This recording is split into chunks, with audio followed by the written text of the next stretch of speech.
That's all I'm doing. I'm taking debt, and I make money off of debt. And the second thing I had to learn was learn how to sell.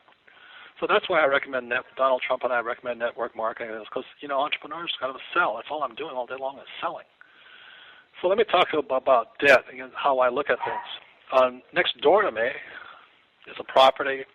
A guy wants $10 million for it, and in half an hour he will probably sign the deal for it. So most guys would say, well, that's terrible. That's $10 million worth of debt. But what they don't see is the property pumps $1 million profit a year. Now, why wouldn't I get into debt at $10 million to make $1 million a year?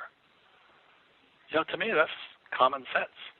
But the average person, because they've been so brainwashed, they don't see, all they see is the debt. They don't see the opportunity. I get $1 million a year to be $10 million in debt, plus I pay no taxes on it. $1 million tax-free a year. That's not big money, about $100,000 a month. But it's money. So I see debt as, well, I'm going to get rich. The average person is looking for the bigger house. Oh, I want a nice house. The pro football stars, they buy a big house, they buy their mother a house. And they wonder why when they go bankrupt at the end of 5 years, because they bought houses. They didn't buy investment property. It's funny. But if you can't see the opportunity, you can't see it. I'll take $10 million of debt every day to make $1 million a year. That's net. All day long. The guy's going to give me the property because I'm going to give him $10 million of debt. We're in our final moments here of the interview. I want to ask you also just to briefly cover the cash flow quadrant. I think it's really vital that people at least hear this from you. In 2000, you wrote an excellent book called The Cashflow Quadrant, in which you laid out 4 different financial paths that each individual can take. Right. Just briefly talk about each of those and which one that you think is obviously the best one for people to be in. Yeah, the quadrant stands for the 4 people that make up the world of business. You always got to have these 4 people. E stands for employees. So you could be the CEO and still be an employee, like Jack Welch was an employee. The founder of the company of General Electric was Thomas Edison, but Welch is an employee. S stands for self-employed, small business, especially like a doctor or a lawyer or a guy who owns one restaurant. Big business is B, 500 employees or more. That's T.'s Ford's definition of a business owner, 500 employees or more. And I stands for investor. Now, the difference between the I and people who invest and the investor is the investor is the one who's receiving the money. So there's people who invest, but they're not the investor. So the reason I became a B and the I was because I'm always raising capital to make me richer. So I go to these pension funds and say, I want to buy this corner property. I need $10 million. Will you give it to me? So, oh, sure, please. So I pay them the interest on $10 million, but I make the $1 million net on it. I'm an investor. I'm not investing. I use other people's money. So there are 4 different people, 4 different mindsets. And the reason I say if you want to be rich and happy, don't go to school is because when you go to school, they teach you that the world is risky, you should play it safe, you should buy a house, invest for the long term, live below your means. I mean, who wants to live below your means and cut up your credit cards? I mean, how do you survive by cutting up your credit cards? And the reason they do that is because they're run by the NEA, National Extortion Association of America, the teachers' unions. And they're the biggest contributors to the DNC, the Democratic National Committee. I'm not against them. Like I said, that's where I get my money from. I'm just saying we should give kids a choice to train people to be capitalists also. We're already trained to be communists or socialists. Train them to be capitalists also. Train them to be entrepreneurs. Teach them about taxes and debt. Teach them why the tax laws are written for the rich, not for the working class. That would be an education. Then the kids can sit there and go, I want to make some different. I want to take a different path than following my mom and dad. And that's what happened for me. As in '73 when I came back from Vietnam. When my poor dad said, go back to school, get my PhD, and get a job with the government, I said, I'm going to listen to my rich dad, become a capitalist. So that's all it is. Education gives people choices. You mentioned in your books that the investor, that I in the quadrant, is actually the lowest tax levels as well. 0 tax. As long as you use other people's money. If you use your money, you pay high taxes. It's really funny. These 401ks, I mean, God bless them, because that's where I got my money from. and I pay no tax, they pay tax. There's something stupid about that.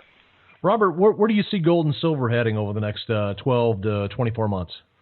Well, I only buy gold, and I've been buying gold and silver since 1972, so I was in Vietnam when I saw that happening. But I don't really care. I just rather have gold and silver than dollars. That's all I know. So I make so much cash that sometimes I get caught. I don't have an investment to move to. So if I get caught with excess cash, I just put it in gold and silver. The reason I don't like gold and silver is the taxes are too high on it, 28%. So I kind of stay away from it. I'm trying to move into debt all the time. But to answer your question, I think that in the next few years you're going to see gold and silver, probably gold at 7,000 and silver maybe at 6,000. $6,000 silver? Yeah. Because for the first time in history, if you understand history, there's more gold than silver on planet Earth. Gold is a precious metal that's hoarded, and silver is an industrial metal. So silver is being consumed every day, gold isn't. So for the first time in history, there's more gold on planet Earth than silver, and silver is being depleted. So that's why I've been saying to everybody, buy silver. I've been buying silver at about $2. I also own a silver mine and a gold mine and a copper mine and an oil field. I like commodities. You're actually in the business. You're actually a miner. Yes. But so I say for the average person, if you don't know how to use debt, if you're going to use debt, take a real estate course and study it, become a student of debt. But if you don't want to do that, rather than save money, I always say, buy silver today. Silver is at 26, 27. You should have bought it at 3, but that's hindsight. I still think it's going to keep going up. I think the dollar is toast. I'm really betting against the dollar. If you think Mr. Obama and Mr. Bernanke can save the dollar, then save dollars. But if you don't have much faith in your government and the Federal Reserve, then save gold and silver. So I just hold my wealth in precious metals. Final question, Robert, on real estate.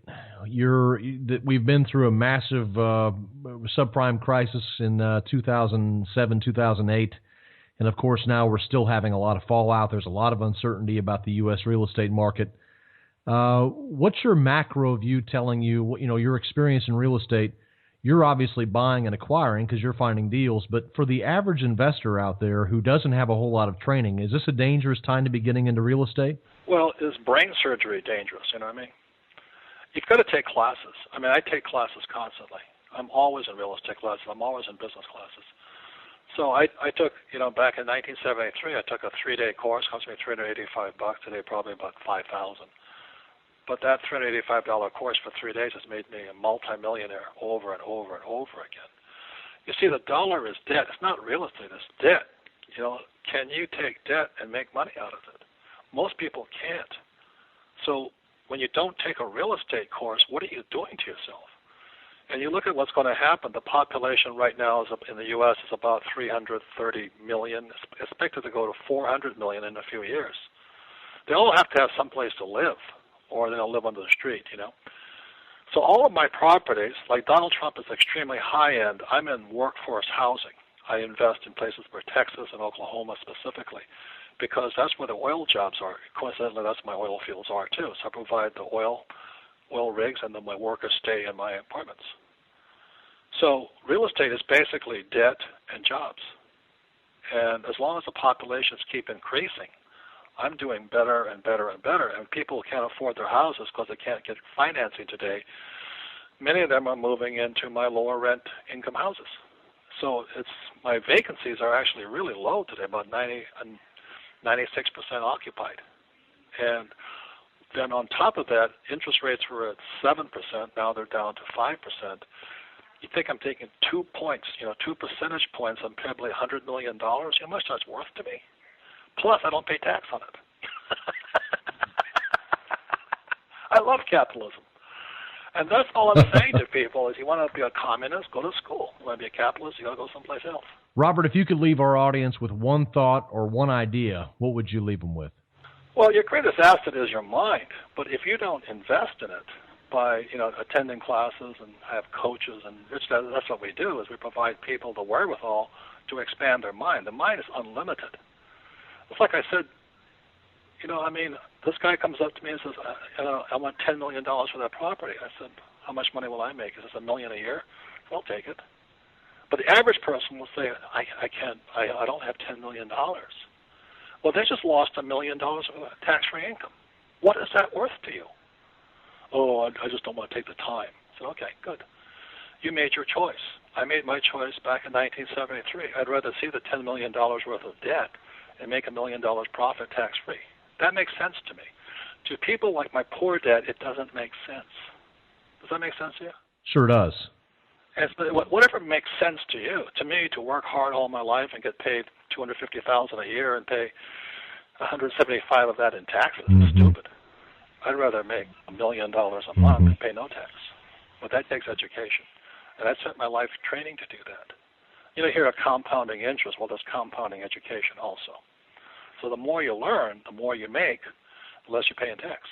But most people are not willing to invest in their education, and that's their problem. They go to school, get another job, and then become a communist and expect the government to take care of them.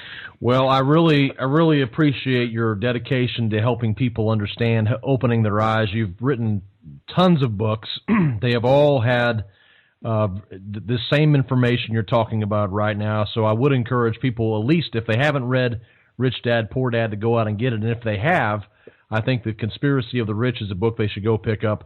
If our audience would like to learn more about you and your work, Robert, how can they do so? Well, my website is richdad.com, and they have a whole series of events. And we're an international company. We have offices all over the world.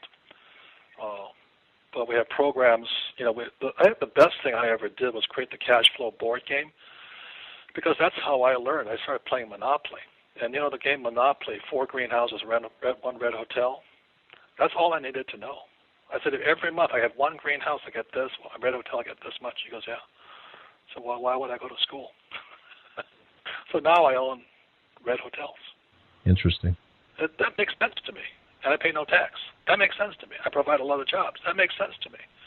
But to be worried about losing my job doesn't make sense to me. Be worried about my retirement doesn't make sense to me. Trying to live below my means doesn't make sense to me. Saying my house is an asset is not sensical to me. But if it makes sense to you, then that's your choice. It's a free country. And I'm saying we have the choice of who do we listen to, my poor dad or my rich dad. And I made my choice. Very interesting stuff, Robert. I really appreciate you coming on the program with us today, Follow the Money Weekly, and wish the best of luck to you. And I know you have another book coming out soon. Yeah, I think next March is called An Unfair Advantage. Unfair Advantage. And it's about how I use debt and taxes to get rich. Again, the tax laws are written for capitalists. If you just know that, you go, oh, that's simple. Now what are you going to do about it?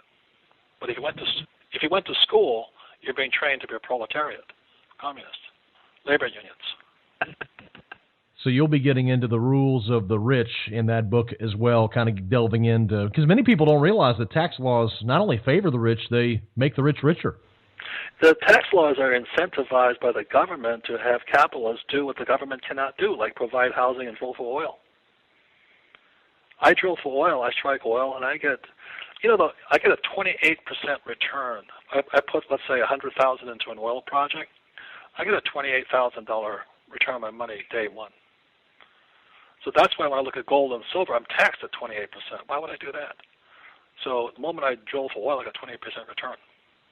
And my friends call me up, I get a 12% return. I said, well, you're short 16%. Wow. So that's what unfair advantage is about, is you understand tax law is written for capitalists. If you want to be a communist or a socialist, go to school. I don't want to be one of those. It's a choice, My sister's a Buddhist. If she wants to be a Buddhist, that's fine. I don't care. You want to be a Catholic? Be a Catholic. But don't be a stupid one. That's all I'm saying.